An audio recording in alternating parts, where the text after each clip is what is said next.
Should the legal drinking age be changed? Did you know that 6 million people between the ages of 12 and 20 have reported current alcohol consumption just within the U.S., according to responsibility.org? This topic is very controversial, but I think it's something that needs more attention brought to it. Many people view this activity as something harmless as long as they have a designated driver or are just at home. However, there's more dangers that come with it. I'm credible to speak on this topic because I've spent a lot of time researching the negative and positive effects of underage drinking. However, there has been no push to increase the legal drinking age in the U.S., but many people say it might get lowered. I personally don't think it should be lowered because what good can come from it? Today I'm going to talk about the reasons I think the legal drinking age shouldn't be lowered, from the effects it has on a person's health to how it could cause more people to start drinking and how it could be more problematic than it already is. So what effects does underage drinking have on a person's health? This point is for people to understand why the drinking age is what it is now.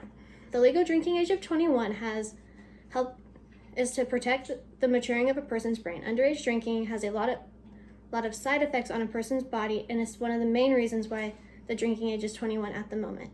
Did you know that your brain isn't fully developed until you're 21?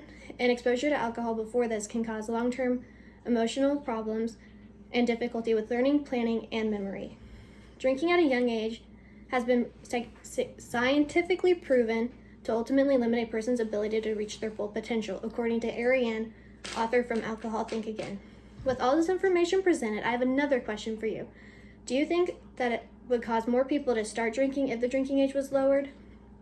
I've already talked about some of the problems that could happen if the drinking age was lowered. Do you think it would cause more people to drink because it isn't a law that they can't? Most teens already believe that they rule the world. Allowing them to drink at a younger age will give them the sense that it's okay. It would lead to a psychological thought that says it's safe. I think that if the drinking age were lowered, more teens would feel the need to drink due to peer pressure and the overall fact that it's okay. So whether people believe it or not, having a drinking age of 21 does help limit the amount of teens that drink. If the drinking age was lowered, more teens who did care about the law before would feel the freedom of being able to go out and drink, which statistically leads to more underage drinkers.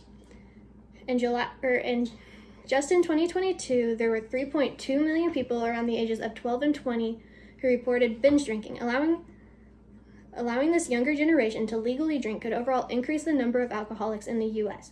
So why would we want these numbers to rise if we have a choice? Drinking has already had a huge impact on our younger generations, and clearly giving them the legal option can bring about more problems. Yet, what are they? First, I want to go into the past drinking ages and explain why the drinking age isn't the same as it was. Let's be honest, almost every other teen that drinks does it because it's fun. They think nothing will happen if it's just a sip, but it's never just a sip.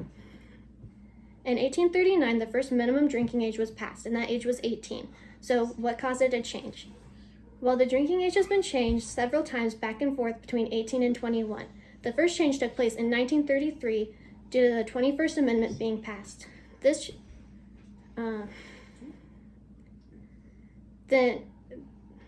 drinking age stayed at 21 till the late 1960s. Then in 1971, the drinking age was lowered again after the 26th Amendment was passed. This amendment changed the voting age from 21 to 18, and many people viewed that if the 18-year-olds were responsible enough to vote in our country, how come they weren't responsible enough to drink in it? After a lot of problems and issues arose due to the drinking age of 18-year-olds, people decided to change it back to 21 in 1984, and it hasn't been changed since. Having a drinking age of 21 has been shown to save lives. It has been statistically proven that teens get drunk 2 times as fast as adults, which result in multiple problems. For example, did you know that a quarter of fatalities or fatal car crashes have involved an underage drunk driver? It has also been proven that even if there's a low amount of alcohol consumption, you are still 7% more likely to die in a fatal crash over a sober driver. Teens are already responsible for 4,000 deaths per year due to underage drinking, not just by car, but by not understanding the consequences of their actions. As I mentioned before, alcohol affects a person's mind, so they can't think clearly, causing them to make multiple mistakes. Underage drinking has become a huge problem, and many people think we should lower the drinking age. There has been several reasons of why we shouldn't lower the drinking age. and I talked about a lot of the negative effects drinking can cause from, or a lot of negative effects caused from drinking, through the negative effects on a person's health and how it can cause more people to start drinking. And then finally, I talked about the dangerous situations revolved around drinking and how lowering the age would only increase these problems. If the drinking age were lowered, more people would feel the need to drink, which would provide younger kids the opportunity to drink. That would lead to increasing numbers of underage drinking. And let me remind you that age is already 6 million. Citations: drunk driving by NHTSA, impacts of alcohol on a young and teenage brain, by Alcohol Think Again, Cameron M., History and Evolution of Legal Drinking Ages in the USA, and the minimum drinking age of 21 saves lives by Central of Disease Control and Prevention.